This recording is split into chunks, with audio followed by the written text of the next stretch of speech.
A igreja, no último final de semana, fez algo que eu considero correto e obteve uma grande vitória, pelo menos na minha opinião.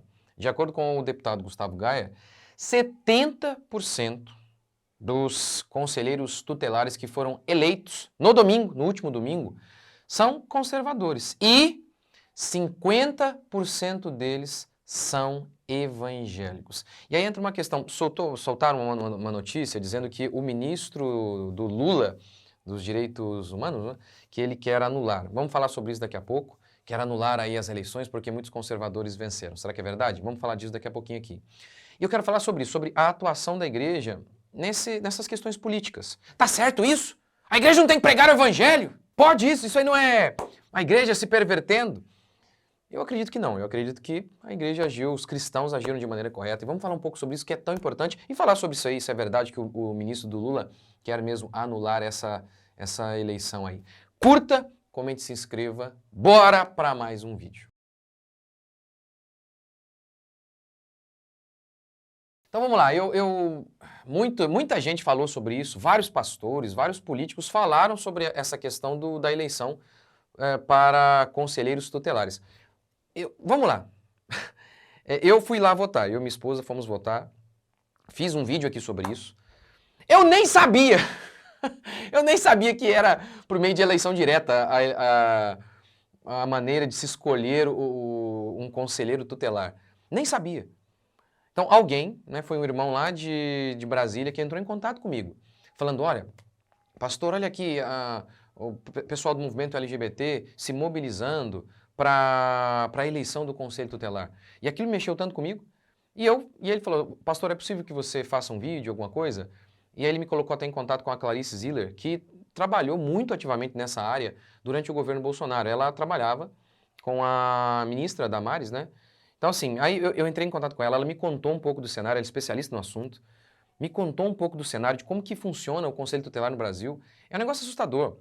Ela me dizendo que a maioria ali é de esquerda, há, graças a Deus, pessoas que fazem um bom trabalho ali, mas, ela disse, a maioria está ali apenas por conta da plataforma política, do palanque político e de dinheiro mesmo. Uma situação, sim, terrível. E a situação que ela me contou, até que eu falei no outro vídeo, foi de um menino que foi acorrentado lá em Campinas. Que, assim, ela disse, olha, já haviam denúncias sobre isso muito antes, 5 anos antes. O menino foi acorrentado pelo próprio pai, estava dentro de um barril. E ela disse, ó, com 2 minutos de conversa já dava para notar que aquele menino sofria abuso há algum tempo. Mas os conselheiros não fizeram nada. Então é uma questão muito importante. Também você sabe que muitos conselheiros perseguem famílias que praticam homeschooling. Então, assim, é uma questão muito importante. Mas eu mesmo, graças a Deus, esse irmão entrou em contato comigo. Graças a Deus. E aí eu falei, poxa, é verdade. Se não fosse ele, não teria ido lá votar.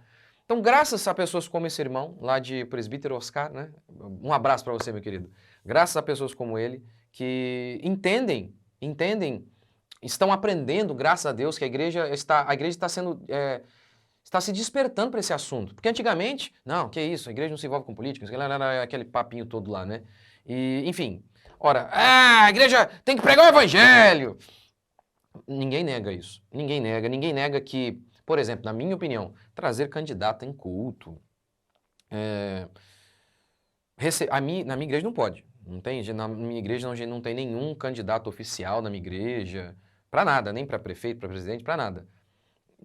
Também não podemos, na nossa igreja, na minha igreja Resgatar, não pode receber nada de governo, nós não recebemos nada, graças a Deus, tudo que a gente tem, nem R$1, nem um saco de cimento, a gente recebeu de alguém, justamente para poder, quando precisarmos, quando ensinar sua política, enfim. Agora, nós precisamos atuar, Jeremias, ele disse para o povo de Israel que estava lá na Babilônia, que não era sua casa, olha, procurai a paz da cidade aí. Não fiquem apenas dizendo, não, vamos voltar para Jerusalém, enquanto isso vamos esperar aqui. Não, não é assim. É engraçado como que as pessoas muitas vezes falam, cristãos, é política, é porque a política não redime ninguém. Mas quem disse que a gente falou que redime, gente? Pelo amor de Deus.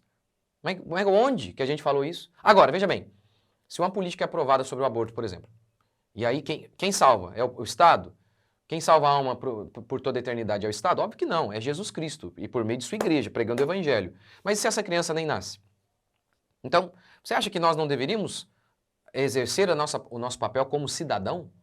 Nós não devemos ser bons aqui para a nossa terra? Não devemos ser luz para o mundo em todos os aspectos? E esse cara que fala assim, apenas prega o evangelho, como se a questão da atuação política fosse mundana, então por que você está trabalhando? É mundanismo isso, o trabalho. Acumular tesouros no céu? Está trabalhando para quê? Por que você tranca a sua casa? Que isso é insegurança, falta de fé. Então, tá vendo os absurdos? Mas a igreja durante muito tempo ficou de fora dessas questões. E a esquerda fez o quê? Tomou conta de todas as instituições, o que é um absurdo. É um absurdo. Nós cristãos devemos exercer nossa cidadania, cristãos devem se candidatar para vereadores, para pessoal do Conselho Tutelar, e deve influenciar positivamente. Isso é um direito que nós temos e nós devemos fazer. Na minha opinião, a igreja fez acertadamente. Pastor, mas não é um perigo, muitas vezes, cristãos se envolverem com política e se corromperem? Óbvio, mas ficar parado já é corrupção. Ficar parado enquanto, por exemplo, crianças estão sofrendo na mão de pessoas que não estão nem aí para as crianças, já é ser corrupto. Ficar parado, não, eu não vou me envolver, porque eu não quero que alguém diga que eu estou envolvido com política, e o seu nome, que se exploda o seu nome. Você tem que fazer o que é correto. Você tem que fazer o que é correto, ainda que digam, agora você está se envolvendo com política, que se exploda o seu nome, que se exploda o seu nome. Você tem que fazer o que é correto. E na minha opinião, a igreja, os cristãos fizeram corretamente, falaram, influenciaram líderes como esse irmão que me influenciou, influenciaram outras pessoas.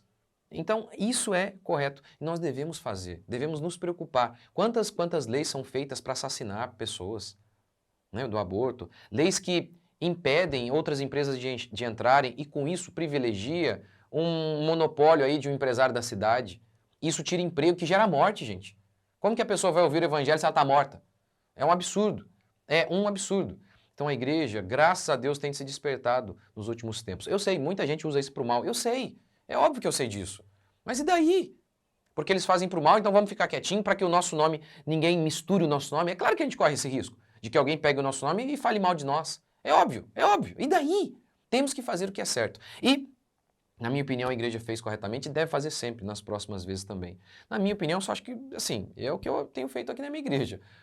Eu não tenho um candidato oficial, a minha igreja não tem um candidato oficial, a gente pode, os pastores podem falar na internet o que quiserem.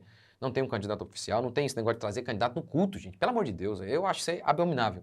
Então isso eu sou contra, sou contra. Mas ensinar sobre política, falar, olha, esse cara aqui está errado, o que ele está ensinando está errado. Como, por exemplo, João Batista fez isso. Ele falou, ó, ele apontou para Herodes, que era um político, e disse, você está em pecado, o que você está fazendo é errado. Isso a gente não pode fazer, é óbvio que pode e deve, pelo amor de Deus. E lembrar de Daniel, que foi uma força política poderosíssima no mundo pagão, foi honesto, e influenciou e fez grandes coisas. Então, assim, na minha opinião, a igreja fez, os cristãos agiram de maneira acertada, foi um recorde. Foi um recorde. Me ajudem aí. Recorde ou recorde? É recorde, é recorde. Foi um recorde, teve uma eleição assim, nunca teve tanta gente votando aí no conselheiros tutelares. E, vamos ver então, o ministro quis anular mesmo? Vamos ver aqui, ó. De acordo com a Veja, notícia publicada ontem, hoje é dia 3? Ontem. O ministro dos Direitos Humanos, Silvio Almeida, né, ministro do Lula, ele pediu que se investigue a eleição para conselheiros tutelares em 3 cidades no último domingo. Porque eles alegaram que não houve eleição direta lá, que formaram um colegiado e elegeram os conselheiros tutelares. Se de fato a notícia é essa, o ministro está correto. A eleição no Brasil para conselheiro tutelar é via eleição direta, o povo votando. Se aconteceu de fato isso, então o ministro fez o que é correto. Então, enfim, vamos esperar o desdobramento disso aí. Então ele diz, né, saiu nota do ministério dizendo que eles não queriam anular nada não, foi só anular essas 3 aí, nessas 3 cidades. Então não sei se é uma fake news aí de algum pessoal da direita. Então vamos esperar aí para desenrolar um negócio. Se vocês tiverem mais informações, já deixem aqui para mim, deixem aqui, escrevam aqui. Mas a gente tem que ser honesto, vamos, né, vamos fazer o negócio certinho. Não sei também se depois pode ser, eles falou esse absurdo aí, de que queria anular e depois viu que não deu. Não sei dizer, mas a informação aqui, oficial, é que o ministro não quis anular nada, a não ser essas 3, que de acordo com ele, não foi por meio de eleição direta. Então, eu concordo, nesse ponto, estou concordando com o ministro do Lula. O que é certo, gente. Não vamos distorcer os negócios aí. Se é verdade isso, né? Então é isso aí. Mas, de qualquer maneira, fica aí a lição, que a gente, puxa, que Deus nos dê graça, nós como igreja, para... Qual é o limite, né? Como a gente age? Na minha opinião, nesse caso aí foi correto. Influenciaram de maneira positiva para que o povo fosse votar em alguém que seja semelhante às nossas crenças. Poxa, na minha opinião, isso não tem nada de errado. Quem fez isso, os cristãos que fizeram isso, inclusive que me influenciaram a fazer, na minha opinião, é algo acertado. E que Deus nos dê graça para que a gente possa discernir, olha, o que é correto, em se tratando de envolvimento com a política, e o que é errado, que Deus nos dê graça, mas que a gente não use a corrupção de alguns como desculpa para ficarmos parados, porque ficarmos parados já é corrupção. O que vocês acharam disso, desse vídeo, da questão do conselho tutelar? Quem votou? Deixa um comentário aqui. Deus abençoe e até a próxima.